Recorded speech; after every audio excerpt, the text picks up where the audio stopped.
Hello everyone.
Hello everyone.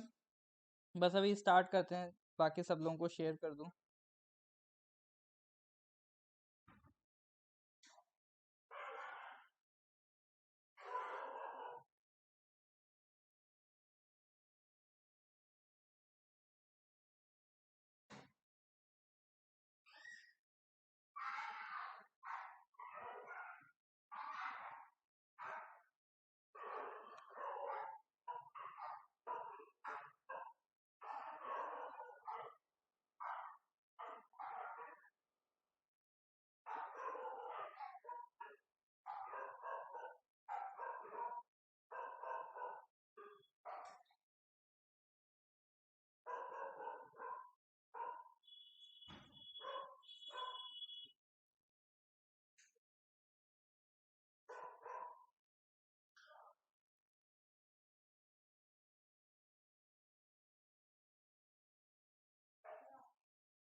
हाँ जी, good evening everyone. Tashi Dilip. ठीक है, ऑडियो क्लियर है? थोड़ा सा हो सकता है आज बैकग्राउंड से नॉइज आ रहा हो।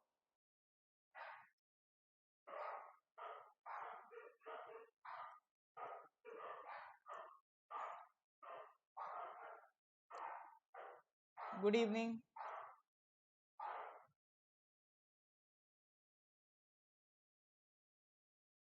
ऑडियो वीडियो क्लियर है? फिर हम स्टार्ट करते हैं।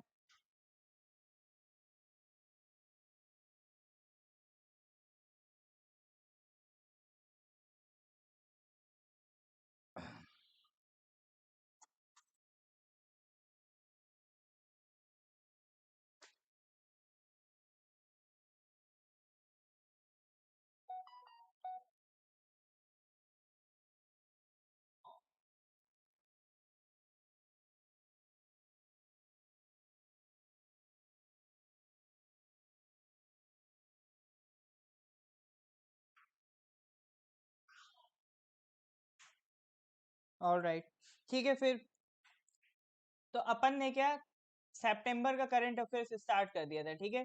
तो उसी सितंबर के करंट अफेयर्स को अब हम कंटिन्यू करेंगे।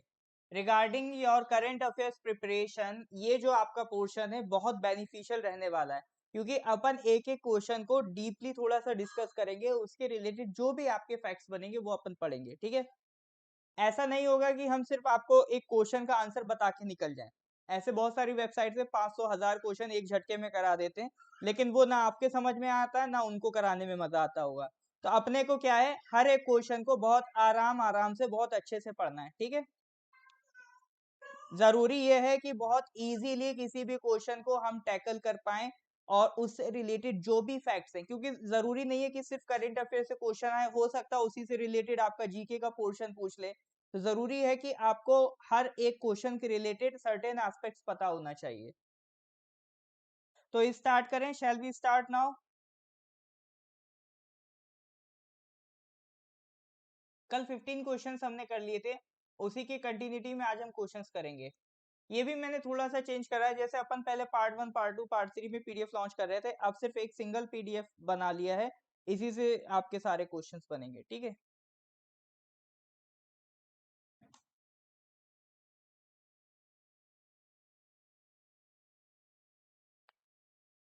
हाँ जी, तो क्वेश्चन नंबर 16 देखिए, which state has launch the आत्मनिर्भर ऋषि योजना एंड आत्मनिर्भर बागवानी योजना।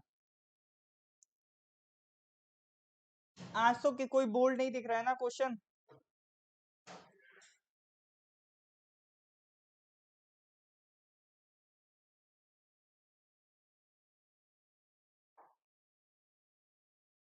आज कोई क्वेश्चन बोल्ड नहीं दिखेगा तो आपको फेयरली मौका मिलेगा क्वेश्चन को अटेम्प्ट करने का, ठीक है। तो क्वेश्चन नंबर 16 का मेरे को आंसर दे दिए, which state has launch the आत्मनिर्भर ऋषि योजना एंड द आत्मनिर्भर बागवानी योजना। आंसर आना स्टार्ट हो गए हैं। अनव बांगियांग कह रहे हैं अरुणाचल प्रदेश। बाकी लोग बताइए क्या होगा आंसर।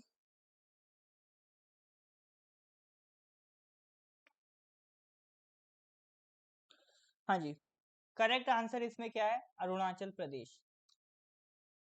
ये आपके अरुणाचल के करंट अफेयर्स का भी क्वेश्चन आ गया। तो किस स्टेट ने लॉन्च करा है आत्मनिर्भर ऋषि योजना और आत्मनिर्भर बागवानी योजना? It is Arunachal Pradesh. तो अरुणाचल प्रदेश में अगर आप देखेंगे तो ये आत्मनिर्भर जो सरकार का प्रोग्राम चल रहा है उसका पार्ट है। और ये कब अनाउंस हुए थे? अभी रिसेंटली जो फरवरी का बजट सेशन था उसमें अनाउंस हुए थे। 120 करोड़ से 60 करोड़ हर स्कीम को दिए जा रहे हैं। ये दोनों स्कीम्स यूनिक हैं, क्यों हैं? क्योंकि ये दोनों कैसी हैं, यहाँ पर फ्रंट एंडेड सब्सिडीज हैं। जो क्रेडिट लिंक है, मतलब जो भी उनको क्रेडिट दिया जा रहा है किसानों को, वो कौन देगा? एसबीआई देगी, अरुणाचल प्रदेश की रूरल बैंक देगी और अरुणाचल प्रदेश की कोऑपरेटिव एपेक्स बैंक देगी। कोई भी लैंड पोजीशन सर्टिफिकेट इस तरह के डॉक्यूमेंट्स की जरूरत नहीं होगी। मतलब एक हैसल फ्री आपका ये सिस्टम रहेगा, क्योंकि कई बार क्या होता है, आप कुछ सरकार स्कीम तो लॉन्च कर देती है, लेकिन जब आप क्रेडिट या लोन लेने बैंक के पास जाते हैं तो वो इतने ज्यादा आपसे डॉक्यूमेंट्स मांगने लगते हैं कि किसान बेचारा कंफ्यूज हो जाता है, क्योंकि किसान ज्यादा पढ़ा लिखा जनरली नहीं होता है। कोई कोलेट्रल नहीं होगा, ठीक है, क्योंकि कई बार क्या होता है आपको एक मॉर्गेज मतलब एक कुछ गिरवी रखना पड़ता है, तो उसी को हम क्या कहते हैं? कोलेट्रल। तो इसमें कोई कोलेट्रल नहीं है, ठीक है। तो ये दोनों स्कीम्स किसकी हैं? ये दोनों स्कीम्स आपकी अरुणाचल प्रदेश की हैं। नाम याद रखिएगा, आत्मनिर्भर ऋषि योजना एंड आत्मनिर्भर बागवानी योजना। नेक्स्ट क्वेश्चन नंबर 17 पर आते हैं। गुरु Ghasidas national park of Chhattisgarh will become the dash tiger reserve of India.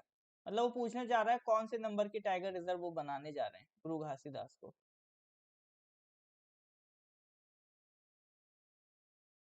कौन से नंबर की टाइगर रिजर्व बनाएंगे गुरु घासीदास को? हाँ जी, अरुणाचल प्रदेश तो हो गया। अब इसका बताइए क्वेश्चन नंबर 17।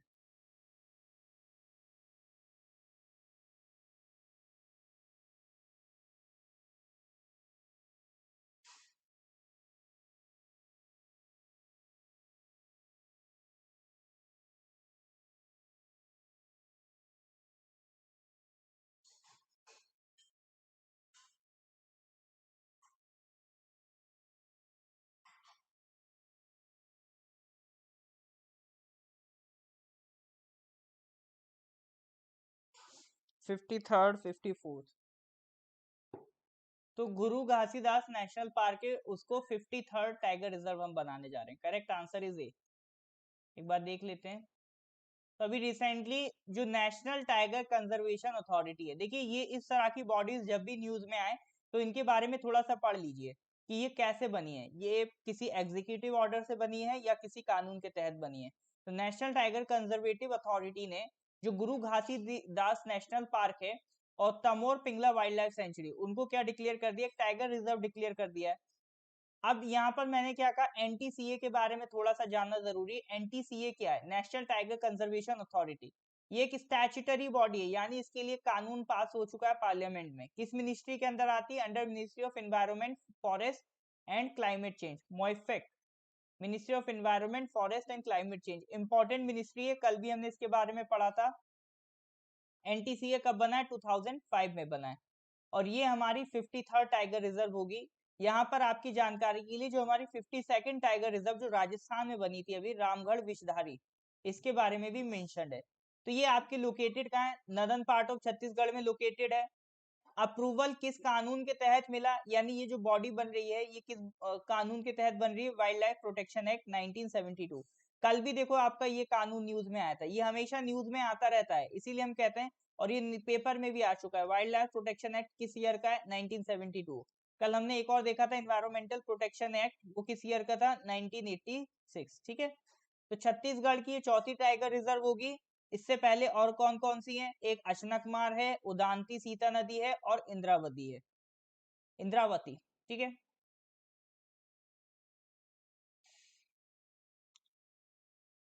तो मेरे को ये बताइए, minister of environment forest and climate change कौन है।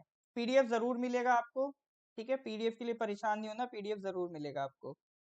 तो minister of environment forest and climate change अपने कौन है फॉर द टाइम बिंग, बताइए।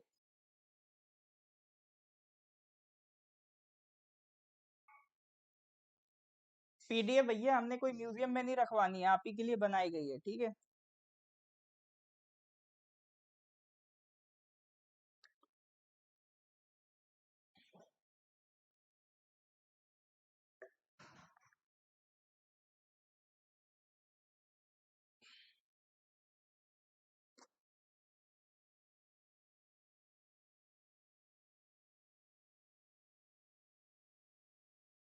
बहुत बढ़िया, Bhupendra Yadav, mister Bhupendra Yadav is the current minister of environment forest and climate change.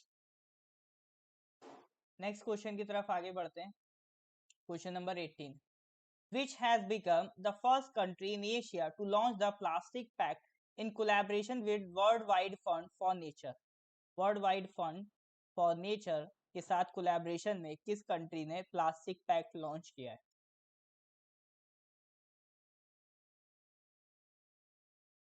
क्या लगता है क्या आंसर होगा। पीडीएफ एक्चुअली जब ये सितंबर का मैं कंप्लीट कर दूंगा तभी अपलोड कर देता हूँ, क्योंकि क्वेश्चंस तो अभी हम अपडेट करते ही जा रहे हैं रेगुलर बेसिस पे।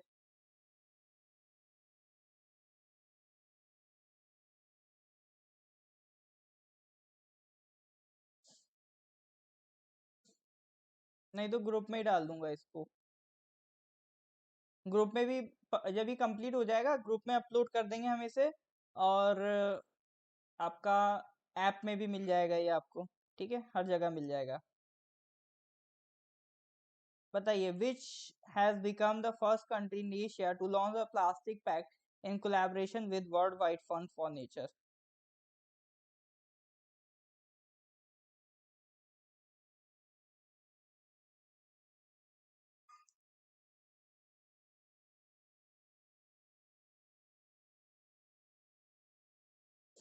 इंडोनेशिया और इंडिया में थोड़ा सा कंफ्यूजन है।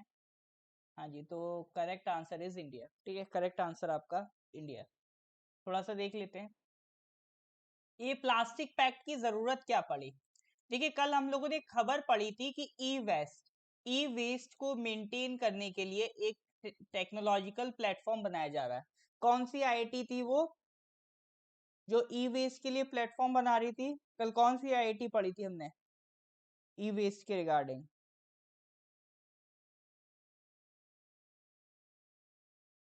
कल एक ई वेस्ट की भी हमने खबर पढ़ी थी, उसको मैनेज करने के लिए कोई एक आईआईटी आगे आई है, तो कौन सी आईआईटी थी वो, आईआईटी मद्रास थी। तो वो क्या करना चाह रहे हैं, ई वेस्ट को कम करने के लिए वो चाह रहे हैं इसको रिसाइकिल करा जाए, इलेक्ट्रॉनिक वेस्ट को, और वापस से इकोनॉमी में दौड़ाया जाए। तो यही काम प्लास्टिक पैक्ट भी कर रहा है। प्लास्टिक पैक्ट क्या करना चाह रहा है कि भैया जो प्लास्टिक बन गई है उसको आप दोबारा से रीयूज कर लो, रिसाइकिल कर लो, और उसको रीयूज कर लो। उससे होगा क्या, नई प्लास्टिक का फॉर्मेशन नहीं होगा, और जो पुरानी प्लास्टिक है जिसको आप डंप कर देते हो और वो एनवायरनमेंट में डिग्रेड होती नहीं है, एनवायरनमेंट में एक बर्डन बन जाती है, तो वो आप दोबारा से रीयूज कर लोगे तो आप एनवायरनमेंट को भी डिग्रेड होने से बचा लोगे। तो इसी के रिगार्डिंग एक प्लास्टिक पैक्ट किस किस के बीच साइन हुआ है, इंडिया और world wide fund for nature. Actually में इंडिया की तरफ से कौन था, कन्फेडरेशन, ये जो ये पूरा पैक्ट है दो बॉडीज के बीच में है, ये world wide fund for nature और दूसरा confederation of Indian industry, CII। ठीक है।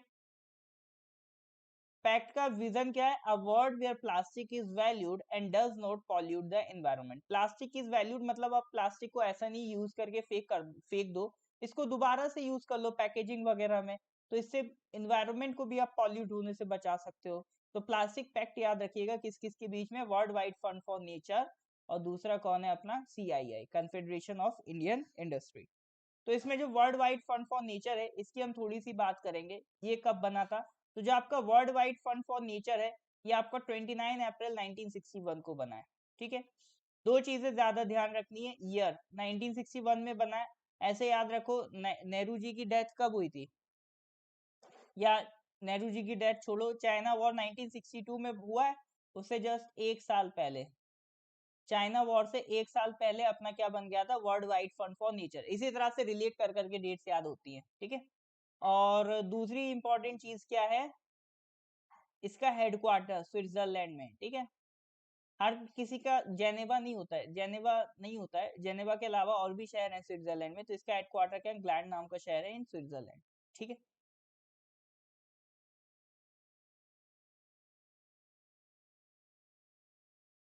हेडक्वार्टर्स आते रहते हैं तो हेडक्वार्टर्स पे एक स्पेशल ध्यान रखना है। क्लियर है कि नहीं है, फिर आगे बढ़ते हैं हम लोग। नेक्स्ट क्वेश्चन पे आते हैं, question number 19। Which edition of the 3-day Singapore India naval exercise was conducted? अभी 3 दिन की सिंगापुर और इंडिया के बीच में एक नेवल एक्सरसाइज हुई है, तो वो कौन सा एडिशन था, 20 ओ, इसका तो मेरे ख्याल से आंसर ऑलरेडी मेंशन्ड है। हाँ जी, हाँ, तो इसका आंसर ऑलरेडी मेंशन्ड है, इट इज 28th एडिशन।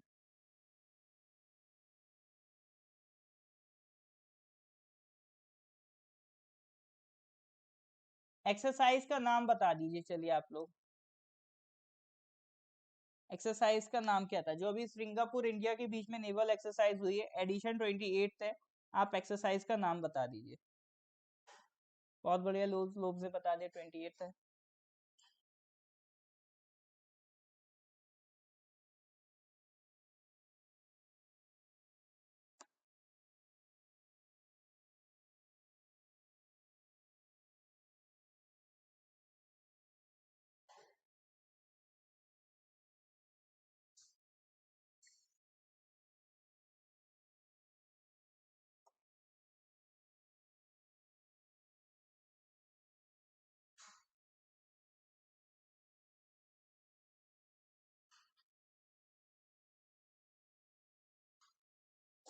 बहुत बढ़िया, एक्सरसाइज का नाम क्या है, सिम्बेक्स। आसानी है, मैच करने में दिक्कत नहीं होगी। तो Singapore India maritime bilateral exercise, नाम क्या पड़ गया, सिम्बेक्स। अच्छा, श्रीलंका से कंफ्यूज नहीं करना है, श्रीलंका में स्लीनेक्स होता है। ठीक है, ये सिम्बेक्स है, सिम्बा। एक क्वेश्चन तो ये आ सकता है कि एक्सरसाइज का नाम बताओ, दूसरा आ सकता है कि इंडिया की तरफ से कौन सी वॉरशिप ने पार्टिसिपेट किया था। तो INS रणविजय था, INS किल्टन था, INS कोरा। ठीक है, ये सब इन्वॉल्व थे from the side of India. Singapore की साइड से कौन था वो इतना इंपॉर्टेंट नहीं है। ये एक्सरसाइज किस रीजन में हो रही है वो जानना जरूरी है, साउथ चाइना सी। देखिए, South China Sea is a disputed territory. ये इसमें क्या है, चाइना अपनी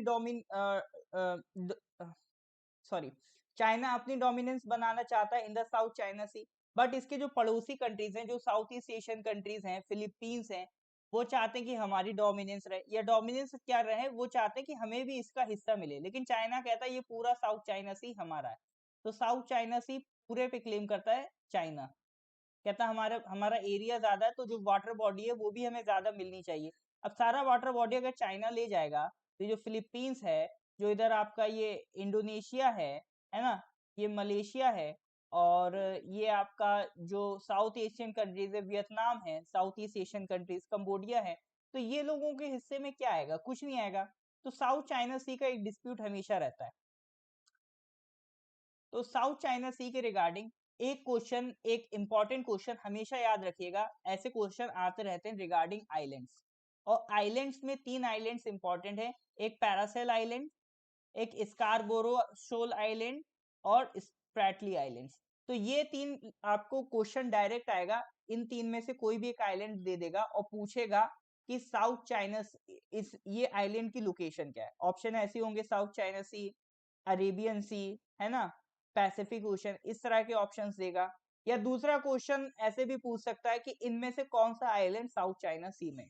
तो साउथ चाइना सी के 3 इंपॉर्टेंट आइलैंड्स हैं, एक बार इसको लिख लीजिए, याद हो जाएगा आपको, ठीक है। कहीं नहीं लिख सकते तो कमेंट में ही लिख लीजिए, स्कारबोरो शोल, ठीक है, स्कारबोरो शोल आइलैंड। दूसरा कौन सा है? Paracel Island. और तीसरा कौन सा है? Spratly island. 3 इंपॉर्टेंट आइलैंड हैं, ये जरूर कभी ना कभी किसी एग्जाम में आपको देखने को मिलेंगे। बहुत इंपॉर्टेंट पोर्शन में बता रहा हूँ, 3 आइलैंड्स बहुत इंपॉर्टेंट नहीं है साउथ चाइना सी के, Scarborough Shoal island, Paracel Island और स्प्रैटली आइलैंड, ठीक है।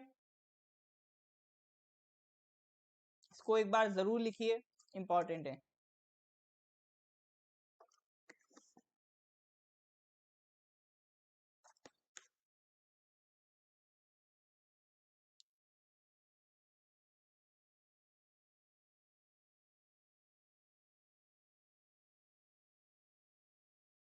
हाँ जी, क्लियर है कि नहीं है यहाँ तक? रेस्पॉन्स सुस्त आ रहा है आज आप लोगों का? भाई सो गए क्या? मैं पहले भी कह चुका हूँ, ये नेटफ्लिक्स नहीं है, इसमें आपको साथ में अलर्ट रहना पड़ेगा। खास तौर से जो अपने नए स्टूडेंट्स हैं उनसे मैं कहना चाहता हूँ, आपको यहाँ पर बिल्कुल अलर्ट साथ में रहना है, कॉपी पेन साथ में लेके चलना है। ये कोई मतलब वेब सीरीज नहीं है, ये स्क्विड गेम्स नहीं चल रहा है कि मस्त अपने ईयरफोन लगा के चलो आज अटेंड कर लेते हैं। कॉपी पेन साथ में लेके बैठना है, और जो भी इंपॉर्टेंट जानकारी हो वो उनको नोट करते रहिए, ठीक है। तो ये 3 आइलैंड्स अपने आज हमने डिस्कस करे। देखिए हमारा टारगेट यही है कि आपका करंट अफेयर्स भी डिस्कस हो, उसके साथ साथ रिलेटेड जीके भी हम आपका कराते जाएं, ऑल इन वन आपका काम करा देना है। और यकीन मानिए ये चीजें आपको बहुत हेल्प करने वाली हैं रिगार्डिंग योर एग्जाम्स। फालतू बात अपन करते ही नहीं है। चलिए क्वेश्चन नंबर 20 पे आता है। 20 था ना ये? हाँ ये हो गया अब 20। ऑल राइट, इसमें भी आंसर मेंशन है। Who has become the first ever IAS officer to win a medal at the Paralympics? आसान क्वेश्चन है। सुहास याथिराज। अभी ये आईएएस क्या, ये डीएम है हमारे यूपी में, गौतम बुद्ध नगर, कोई नोएडा वाला एरिया उसे गौतम बुद्ध नगर कहते हैं, तो वहां पे अभी ये डीएम है, सुहास याथिराज, ठीक है। इन्होंने मेडल जीता है पैरालंपिक्स में, first ever IAS officer to win medal at the Paralympics. ये current affairs is important. Paralympics के रिगार्डिंग मैंने क्या करा, सारी जानकारी आपके लिए एक ही जगह इकट्ठा कर दी, ठीक है। ऑलराइट, अब आए कमेंट, बहुत बढ़िया। बस इसी तरह से हंसते मुस्कुराते रहिए और आगे बढ़ते रहिए, ठीक है। पैरालंपिक से रिलेटेड मैंने सारी जानकारी ऑल इन वन आपकी यहाँ पर इकट्ठा कर दी है, इसको पढ़ लीजिए। इससे रिलेटेड कोई ना कोई क्वेश्चन बनता रहता है, ओलंपिक्स हो पैरालंपिक्स हो, इससे क्वेश्चंस बनते रहते हैं, इंपॉर्टेंट इवेंट से। एक आपका नोबेल प्राइज वाला पोर्शन है, उससे भी क्वेश्चंस बनते रहते हैं, वो भी इंपॉर्टेंट है। जैसे कि अगर हम फ्लैग बियरर्स की बात करें तो ओपनिंग सेरेमनी में कौन थे? टेक चांद। और क्लोजिंग सेरेमनी में अवनी लिखारा थे। तो फ्लैग बियरर्स पूछता है, वो अपन ने देख लिए। और इंडिया के रिगार्डिंग पैरालंपिक्स 2020 की बात करें तो इसमें एक इम्पॉर्टेंट चीज ये है कि सॉन्ग पूछ सकता है। सॉन्ग का नाम क्या था? कर दे धमाल तू। और किसने गाया है ये? संजीव सिंह, है ना। दूसरा ये कि देखिए ये हमारा अभी तक का सबसे बेस्ट पैरालंपिक्स गेम था, क्योंकि इससे पहले हमने कितने मेडल्स जीते थे? 12 मेडल्स, टोटल 12 मेडल्स जीते थे सिंस 2016। जब से हमने 1968 में पार्टिसिपेट करा तब से लेकर 2016 तक हमने कितने मेडल्स जीते थे? 12। बट इस बार की लिस्ट तो बड़ी धमाकेदार गई है, बड़ी धमाकेदार लिस्ट गई है। देख लेते हैं कौन कौन है ये। गिनो, आप खुद गिनो। गोल्ड कितने लोगों को मिला है? दो, 5 लोगों को मिला है। एथलेटिक्स में किसको मिला है? सुमित अंटिल को मिला। बैडमिंटन में 2 लोगों को मिला है, प्रमोद भगत और कृष्णा नागर। शूटिंग में 2 लोगों को, मनीष नारवाल और अवनी लेखारा। इसी तरह से ये 5 तो अपने गोल्ड में हो गए। फिर सिल्वर में कितने?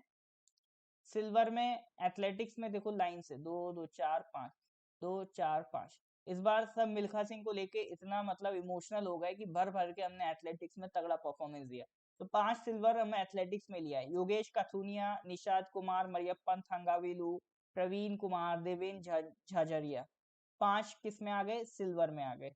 5 सिल्वर एथलेटिक्स में, ठीक है। और एक बैडमिंटन में, एक शूटिंग में, एक टेबल टेनिस में। तो 8 अपने पास क्या हो गए? सिल्वर हो गए, है ना। 5 क्या थे अपने पास? 5 गोल्ड हो गए, 8 अपने सिल्वर हो गए। ब्रॉन्ज देख लो कितने? 3 तो एथलेटिक्स में आ गए, एक बैडमिंटन में आ गए, 2 शूटिंग में आ गए, 6 किस में आ गए? ब्रॉन्ज। तो 19 हो गए मेरे हिसाब से टोटल मेडल्स, ठीक है। तो ये सारे अपने विनर्स हैं, सिल्वर, गोल्ड और ब्रॉन्ज के। तो इनके आपको याद क्या रखना है? मेनली सबसे पहले तो इनके वही याद रख लीजिए स्पोर्ट्स कि एथलेटिक्स में कितने लोगों को सिल्वर मिला, कितने लोगों को ब्रॉन्ज मिला। उसके बाद नाम तो देखिए थोड़ा याद रखने पड़ेंगे, खास तौर से नाम आप गोल्ड वालों के जरूर याद रख लीजिए, ठीक है। कई बार इनके क्वेश्चन मैचिंग में आते रहते हैं तो वो गोल्ड वालों के याद रख के बन जाते हैं। तो जिन्होंने गोल्ड जीता है उनके नाम जरूर याद रखेंगे। ये 5 तो बिल्कुल याद रखने। बाकी सिल्वर और ब्रॉन्ज देख लीजिए, अगर याद हो जाए तो बढ़िया, अदरवाइज कोई दिक्कत नहीं, ठीक है। चलिए फिर आगे बढ़ते हैं नेक्स्ट क्वेश्चन पे। Question number 21। Who is the author of the book the fractured Himalaya? The fractured Himalaya, इसके ऑथर कौन है?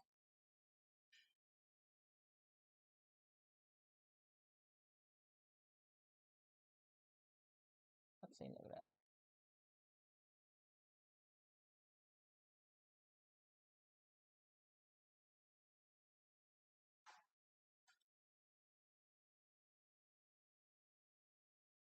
इसका आंसर दीजिए। Who is the author of the book the fractured Himalaya?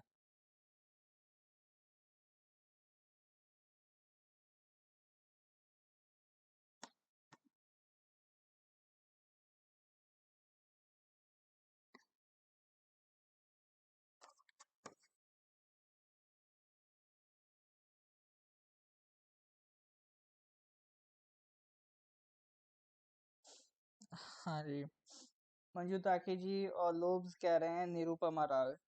Nirupama Rao. और लोग बताइए, मेजर पाले भी आंसर दे रहे हैं Nirupama Rao. Alright, correct answer is आपका निरुपमा राव, ठीक है। करेक्ट आंसर क्या है? निरुपमा राव। जो आपकी किताब है फ्रैक्चर्ड हिमालय, ये बेसिकली डील करती है जो आपका इंडिया और चाइना के बॉर्डर डिस्प्यूट्स है, कहाँ से इनका ओरिजिन हुआ, उससे रिलेटेड बस एक किताब है। Next question number 22।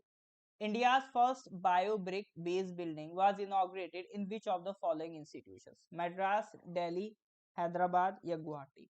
India's first biobrick based building was inaugurated in which of the following institutions? बताइए।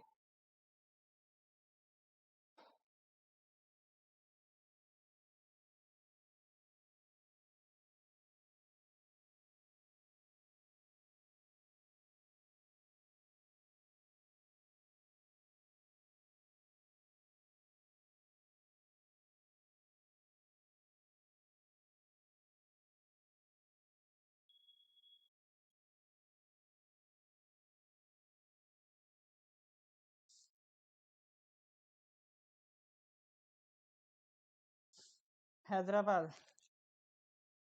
भाई बाकी लोग कहाँ हैं? बाकी लोग भी आंसर करिए। गलत करिए लेकिन करिए, जो भी गलती हो यहीं करके छोड़ जानी है, एग्जाम में बस बढ़िया परफॉर्म करना है, ठीक है। जो भी अपनी गलती होगी अपने को यहीं खत्म करनी, वो सारी गलतियां, ठीक है।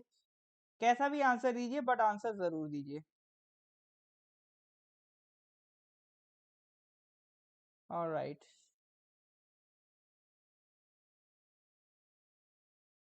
So there is a conflict between Guwahati and Hyderabad. So correct answer is IIT Hyderabad. IIT Hyderabad ने फर्स्ट बायोब्रिक बेस्ड बिल्डिंग बनाई है. बायोब्रिक बोले तो बायोब्रिक मतलब एक जो वेस्ट होता है ना, एग्रीकल्चर वेस्ट हो गया, यूरिन हो गया, इस तरह का जो भी वेस्ट है, उस वेस्ट से आपने ब्रिक बना दिया. तो आपका दो काम हो गया, आपका वेस्ट भी मैनेज हो गया और कुछ यूटिलिटी वाली चीज बन गई. अब वो ब्रिक आप बिल्डिंग्स में यूज कर सकते हो. तो 2 in 1 फायदे हो गए. तो वेस्ट से ब्रिक बनाने वाली जो ब्रिक है वो क्या कहलाती है? Bio brick. तो बायो ब्रिक से बनी पहली बिल्डिंग कहाँ पर इनॉग्रेट हुई है? आईआईटी हैदराबाद में. याद रखिएगा. ये इन्वायरमेंट से रिलेटेड फैक्ट है और इन्वायरमेंट के क्वेश्चन ज्यादा इंपॉर्टेंट है. Next question, ministry of food processing industries is observing food processing week from which date? इस फूड प्रोसेसिंग वीक में करेंगे क्या? जो भी सरकार की फूड से रिलेटेड स्कीम्स हैं, जो भी प्रोसेस्ड फूड होता है. प्रोसेस्ड फूड कौन सा होता है? जैसे आपका चिप्स है, इन्होंने क्या करा? पोटैटो लिए, पोटैटो को प्रोसेस करा, मशीन में डाला, मतलब उसको प्रोसेस करा और उससे क्या बना दिया? चिप्स बना दिए. तो ये क्या हो गया? आपका एक प्रोसेस्ड फूड हो गया. तो जो प्रोसेस्ड फूड है उसको बढ़ावा देने के लिए उसकी जो इंडस्ट्रीज हैं, फूड प्रोसेसिंग इंडस्ट्रीज को, उनको बढ़ावा देने के लिए एक फूड प्रोसेसिंग वीक का ऑर्गेनाइजेशन हुआ है. तो ये किस डेट से किस डेट के बीच है, ये क्वेश्चन है. हाँ जी बताइए. फूड प्रोसेसिंग वीक भैया बताइए कब से कब तक है?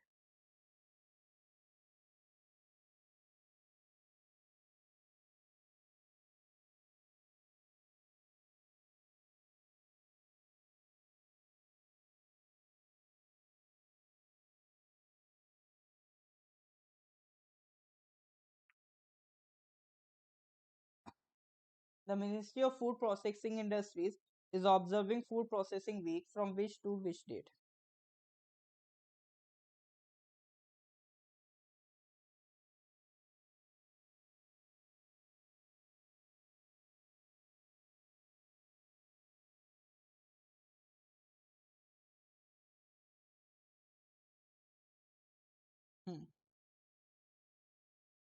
फूड प्रोसेसिंग वीक आपका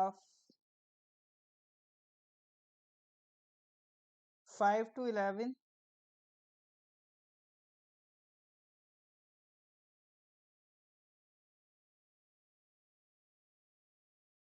5 to 11 होगा. नहीं जी, 6 to 12. ठीक है, करेक्ट आंसर इज 6 to 12 सितंबर. अच्छा, यहाँ पर एक मेगा फूड पार्क भी बनाया गवर्नमेंट ने, तो उसके बारे में कभी आपको टाइम मिले तो थोड़ा सा पढ़ देना. 22 मेगा फूड पार्क है हमारे पास. कभी इसके बारे में आराम से बैठ के चर्चा करेंगे कि मेगा फूड पार्क होते क्या है.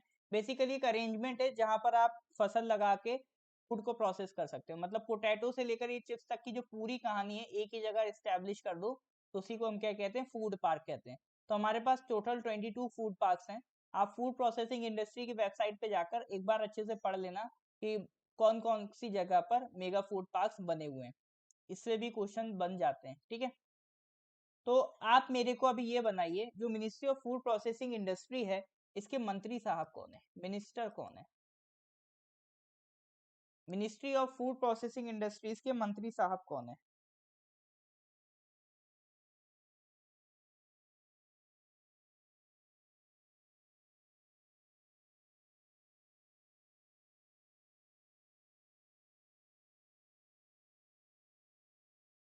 हाँ जी, इसके मंत्री साहब कौन लगते हैं आपको? नाम बताइए.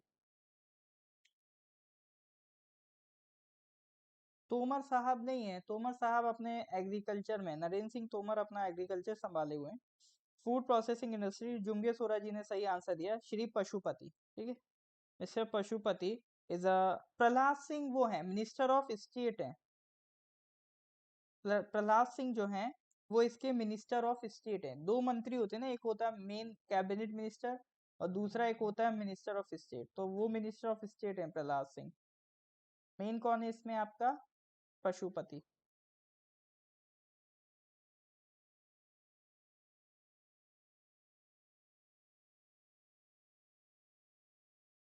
जुमकेश्वरा जी आप कंफर्म है ना? जहाँ तक मुझे याद है पशुपति हैं। एक बार मैं और कंफर्म कर लेता हूँ। हाँ जी, पशुपति ही है।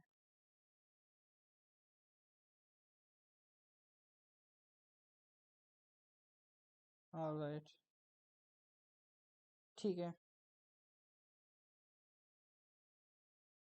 ओह हाँ, सॉरी। पूरा नाम उनका पशुपति कुमार पारस है। मुझे पशुपति तक याद था। पी कुमार पारस, बहुत सही। ऑलराइट, हाँ मुझे पशुपति तक तो याद था, पारस याद नहीं था। ठीक है, पूरा नाम उनका है पशुपति कुमार पारस, तो ठीक है। अब ये नाम क्या है ना, ये हमने जनरली सुने नहीं होते। अपन क्या सुने हुए? Defence minister, foreign minister, railway minister, finance minister.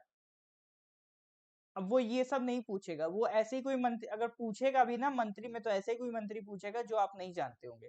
आप लेबर मिनिस्टर जनरली लोग नहीं जानते हैं, है ना? मिनिस्टर ऑफ सोशल जस्टिस लोग नहीं जानते हैं।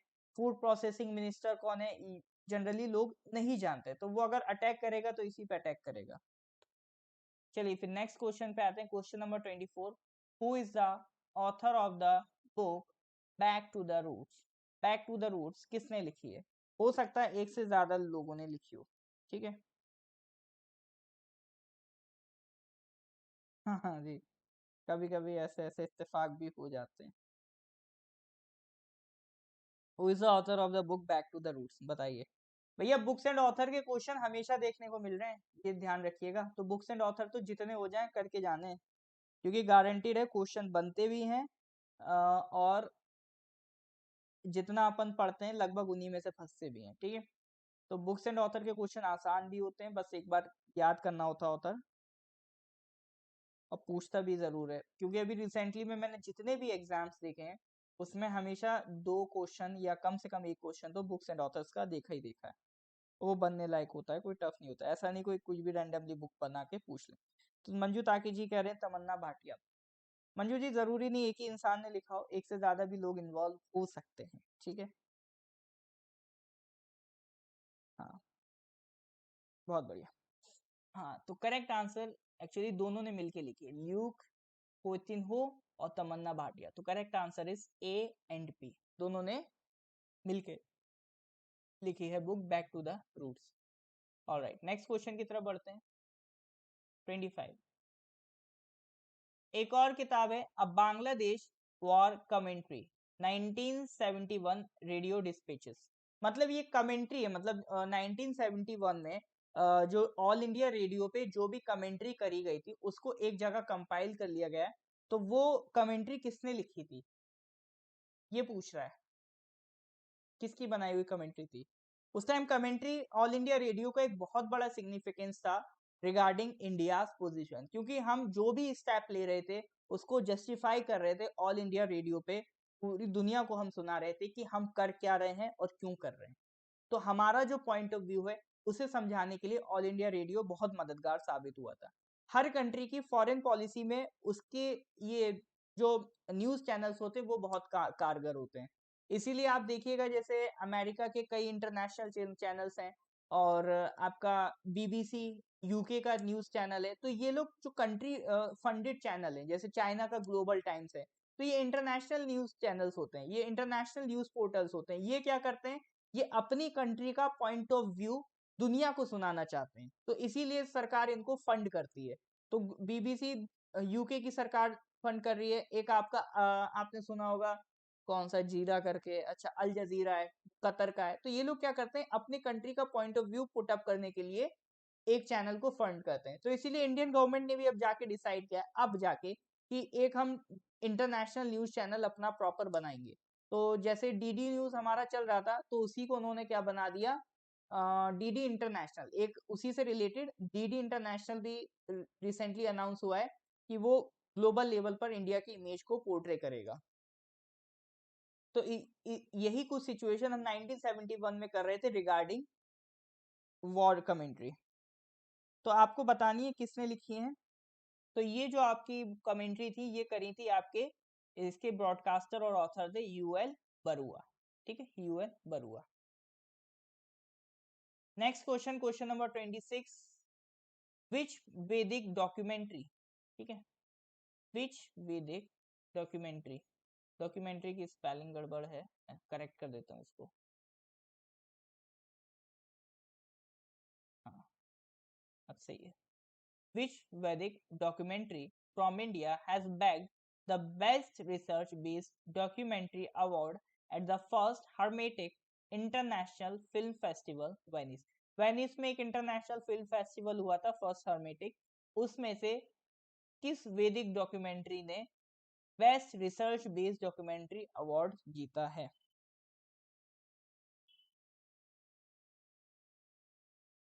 हाँ जी, लोग सही कह रहे हैं, श्रीनाथ राघवन के रिव्यूज इसमें पढ़े होंगे उन्होंने।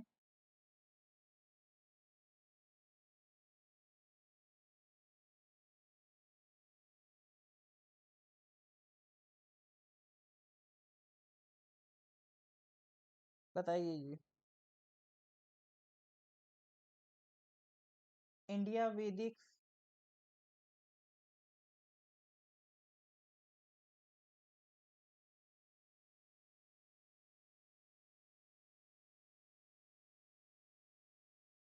वैदिक जीपीएस,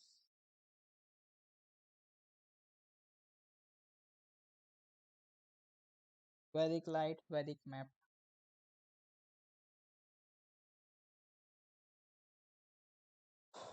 करेक्ट आंसर बता देता हूँ, वैदिक जीपीएस। इसने best research based documentary award जीता है। तो करना क्या चाहते हैं हम, करना ये चाहते हैं जो भी वेदा लिखे हैं, जो भी हमारा वैदिक लिटरेचर है, उसको हम पोर्ट्रे कर रहे हैं करंट सिनेरियो में, आज की साइंस में, और उसको हम चेक कर रहे हैं, उस पर हम रिसर्च कर रहे हैं कि how much scientific is our वैदिक लिटरेचर, मतलब वैदिक लिटरेचर कितना साइंटिफिक है, उसी से रिलेटेड ये रिसर्च थी। तो उसी के रिगार्डिंग एक डॉक्यूमेंट्री बनी थी इंडिया से जिसका नाम था वैदिक जीपीएस, तो इसने अवार्ड जीता है। करेक्ट आंसर इज वैदिक जीपीएस। ठीक है, चलिए नेक्स्ट क्वेश्चन पे आते हैं, क्वेश्चन नंबर 27। इसरो, ठीक है, एक साइड है आपका इसरो, एक साइड है आपका इसरो और दूसरी साइड कौन है, वही पूछ रहा है। And which institution will jointly develop a device for conducting biological experiments in space? अब करना क्या चाहते हैं ना, जैसे कई माइक्रोब्स होते हैं, हम ये चेक करना चाहते हैं कि जैसे वो अर्थ पर फंक्शन करते हैं, क्या सेम मैनर में वो स्पेस में फंक्शन करेंगे? अगर उनको अर्थ लाइक कंडीशंस दे दी जाए या उसमें थोड़ा सा वेरिएशन कर दिया जाए, तो माइक्रोब्स कैसे वेरी करेंगे इन देयर परफॉर्मेंस? ये सब हम क्यों कर रहे हैं, ताकि स्पेस में भी अगर हम कोई आर्टिफिशियल लाइफ क्रिएट कर पाए कितना बेहतर होगा। जैसे आपने मूवीज देखी होंगी लाइक इंटरस्टेलर, तो वो क्या कर रहे थे, एक स्पेस में दूसरी प्लेनेट पर लाइफ को ग्रो कर रहे थे, दूसरी जगह पर लाइफ को, नहीं मार्शियन थी शायद, हाँ मार्शियन में आपने देखा होगा, दूसरी जगह पर वो लाइफ को ग्रो कर रहे थे। तो वो सब रिसर्च में कि, और सबसे ज्यादा हेल्प किसकी रहेगी, माइक्रोब्स की, कि माइक्रोब्स कैसे ग्रो कर रहे हैं। तो जो बायोलॉजिकल एक्सपेरिमेंट्स है स्पेस में, वो इसरो के साथ, इसरो किसके साथ मिलकर कर रहा है, ये क्वेश्चन है आपका। बहुत बढ़िया, correct answer is IISc Bangalore, Indian Institute of Science Bangalore. 27 का answer is C. Next question पे आते हैं, question number 28। Which organisation will set up Atmanirbhar Bharat corners across 75 Indian missions embassies across the world in collaboration with the Ministry of External Affairs? Question number 28 का answer दीजिए, बताइए। Which organization will set up Atmanirbhar Bharat corners across 75 Indian missions embassies across the world in collaboration with the Ministry of External Affairs? मतलब करना क्या चाह रहे हैं कि आत्मनिर्भर भारत कॉर्नर्स बनाएंगे, मतलब इंडिया की इमेज को पोर्ट्रे करने के लिए कुछ एक स्टॉल वगैरह टाइप लगा देंगे 75 कंट्रीज में, जो भी हमारी एम्बेसीज होंगी डिफरेंट डिफरेंट कंट्रीज में, उनकी एम्बेसीज के बाहर। तो ये काम मिनिस्ट्री ऑफ एक्सटर्नल अफेयर्स के बगैर कैसे होगा, तो वो मिले हुए हैं, और उसके साथ वो पूछ रहा है कौन सी और बॉडी है जो इस काम को अंजाम दे रही है। मंजू ताकी जी कह रहे हैं ट्राइफेड, और लोग बताइए इसका आंसर क्या होगा। हाँ जी, करेक्ट आंसर बताइए इसका।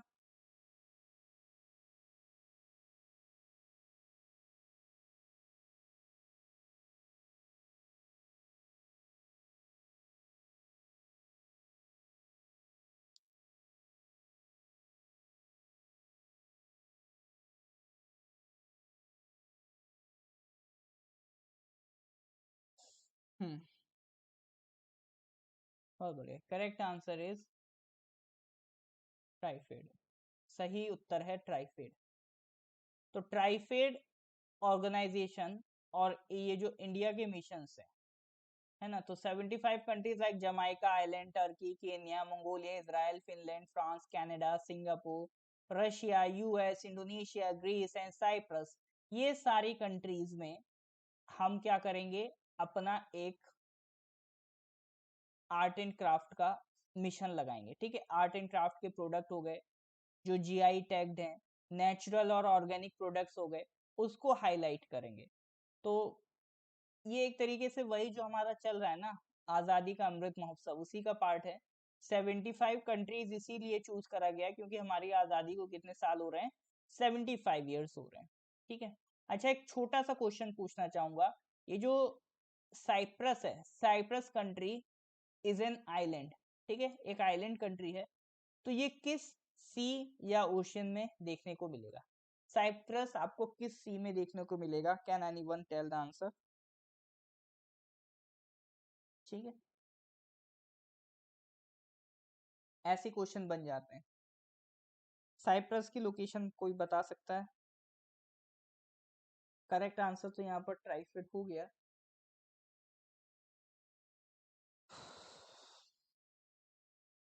बहुत बढ़िया, मेडिटेरेनियन सी। ठीक है, तो साइप्रस कहाँ मिलेगा आपका? आपको ये मिलेगा मेडिटेरेनियन सी। एक बार मैं करंट अफेयर्स की क्लास में इसको बता भी चुका हूँ, मेडिटेरेनियन सी में मिलेगा साइप्रस। ठीक है, ट्राइफेड के बारे में थोड़ा सा मेरे को बताइए। ट्राइफेड की सबसे पहले तो फुल फॉर्म बताइए, ट्राइफेड की फुल फॉर्म। अभी देखो आपका शायद एलडीसी में ही एपीडा की फुल फॉर्म पूछी थी, एक एग्रीकल्चर ऑर्गेनाइजेशन अपीडा, उसकी फुल फॉर्म पूछी थी। तो आपको रेडी रहना ट्राइफेड की फुल फॉर्म के लिए। ट्राइफेड की बताइए।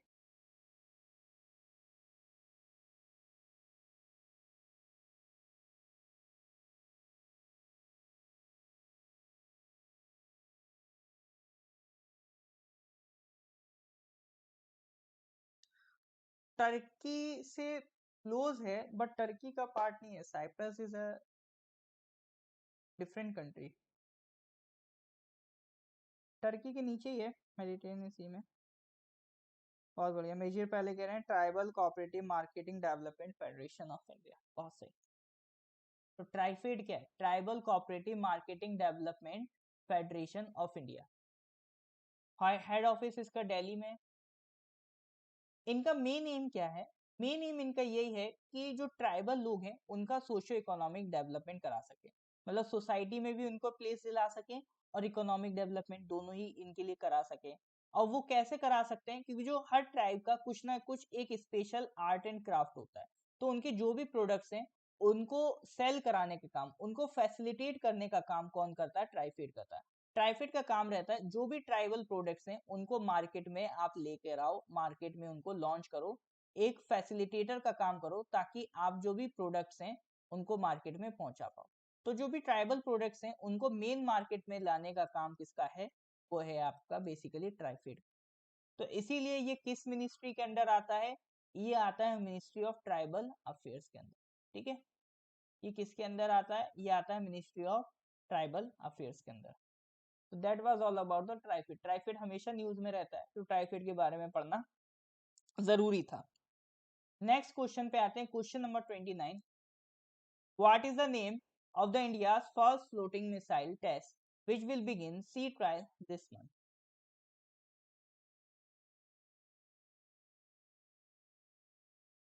What is the name of India's first floating missile test which will begin sea trial this month? बताइए।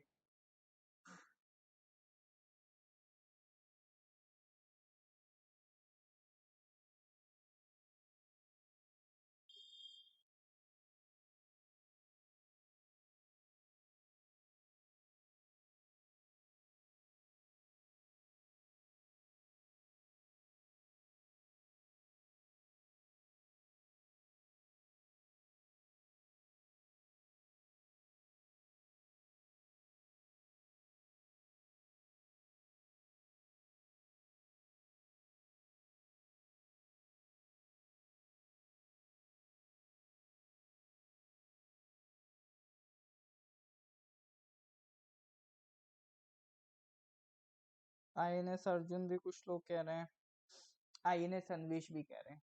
ठीक है, करेक्ट आंसर है INS अन्वेष। ठीक है, INS अन्वेष की बात कर रहे हैं।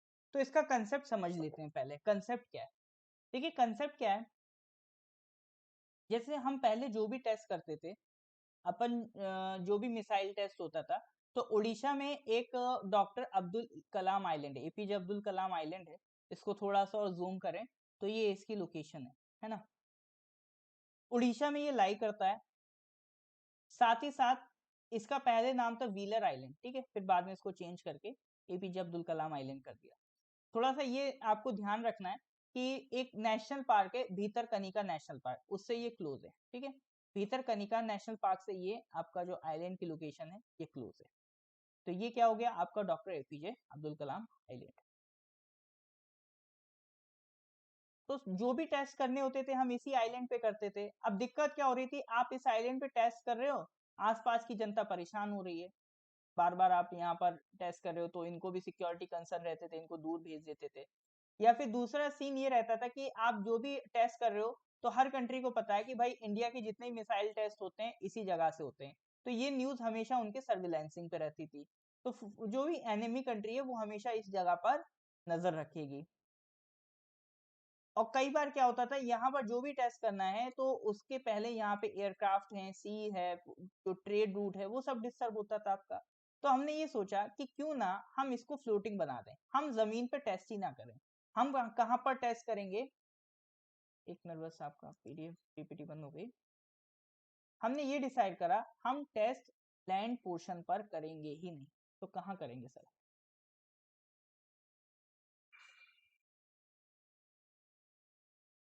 हाँ जी, तो हम जो टेस्ट करेंगे वो करेंगे बीच समंदर में, कहीं भी।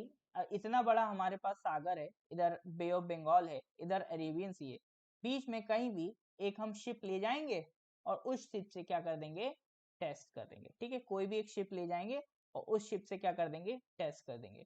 तो उसी को हम क्या कह रहे हैं, उसी को कह रहे हैं आईएनएस अन्वेष। तो 3 trials of India first floating missile test fire test range. ठीक है, आईएनएस अन्वेष। आईएनएस अन्वेष किस लिए बनाया गया, ताकि आप फ्लोटिंग मिसाइल टेस्ट कर सकें, बीच समंदर में जाके भी आप टेस्ट कर सकें। किसने बनाया आईएनएस अन्वेष को, कोचिन शिपयार्ड ने बनाया, और डिजाइन किसने किया, डीआरडीओ ने करा।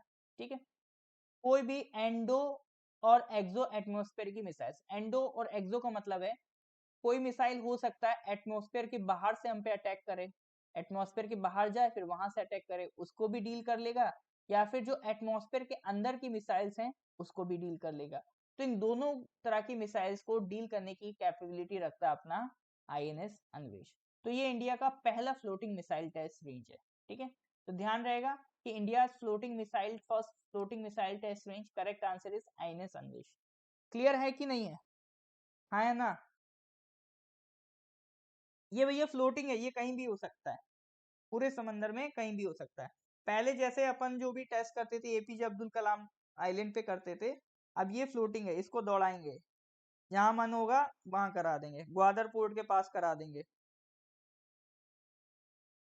ये सितंबर का करंट अफेयर्स चल रहा है। क्लियर है कि नहीं है? फिर हम आगे बढ़े। ऑलराइट, ये टेक्नोलॉजी बहुत ही कम कंट्रीज के पास है, गिनी चुनी, अब हमारा भी उनमें नाम आता है। So that is a proud moment for India. INA Sunways basically is a proud moment for India. तो आज का हम आखिरी सवाल देखते हैं, question number 30। Prime minister Narendra Modi will lay the foundation stone for Raja Mahendra Pratap Singh university in which city of UP. बहुत आसान सवाल है। अभी एक नई यूनिवर्सिटी बना रहे हैं ये लोग, यूनिवर्सिटी का नाम है राजा महेंद्र प्रताप सिंह यूनिवर्सिटी। अभी यूपी में आ गए भैया चुनाव, है ना?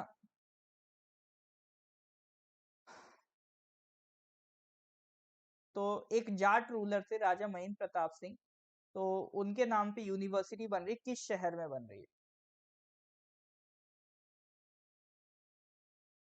कुछ भी हो, यूनिवर्सिटी बनना इज अ गुड थिंग। हाँ जी, तो बताइए ये यूनिवर्सिटी किस शहर में बन रही है? ऑलराइट, अच्छी बात है, आपको पुरानी वाली बात समझ आ गई। तो थोंगम जी कह रहे हैं अलीगढ़। अलीगढ़। साजन नातुम कह रहे हैं प्रयागराज।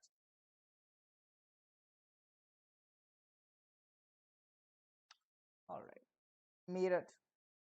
मतलब कुल मिला के मेरठ आंसर आ गया, प्रयागराज आ गया, अलीगढ़ आ गया। भाई लखनऊ भी बोल दो आप में से कोई, फिर भी मेजोरिटी इज विद अलीगढ़। हाँ जी, correct answer is Aligarh.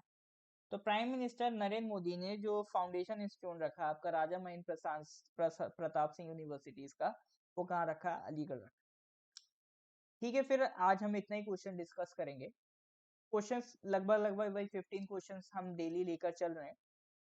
Questions के साथ साथ मेरा यही कोशिश रहेगा क्वेश्चंस के अलावा कि जितना भी साइड का जीके है ना, वो कवर करते चलें। जैसे आपको आज बातों में मैंने बता दिया इंडिया की मिसाइल टेस्ट कहाँ से होती है ना, ट्राइफेड के बारे में पढ़ लिया।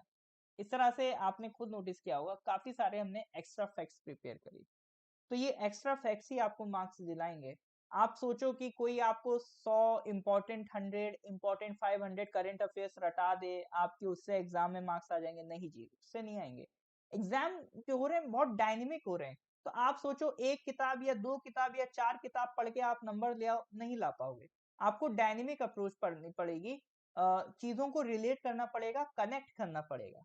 तो एक क्वेश्चन से 50 क्वेश्चन रिलेट हो सकते हैं। मैं तो फिर भी 3 या 4 कर रहा हूँ। तो वो जो कनेक्टिविटी है वो अगर आपने बना ली, उस पर कमांड कर ली, तो आपका काम आसान हो जाएगा, आपके लिए सारे एग्जाम्स आसान हो जाएंगे। ठीक है, तो चलिए फिर आज का डिस्कशन यही रखते हैं। उम्मीद है आज कुछ सीख कर आप लोग जाएंगे। मेरा हमेशा टारगेट ये रहता है कि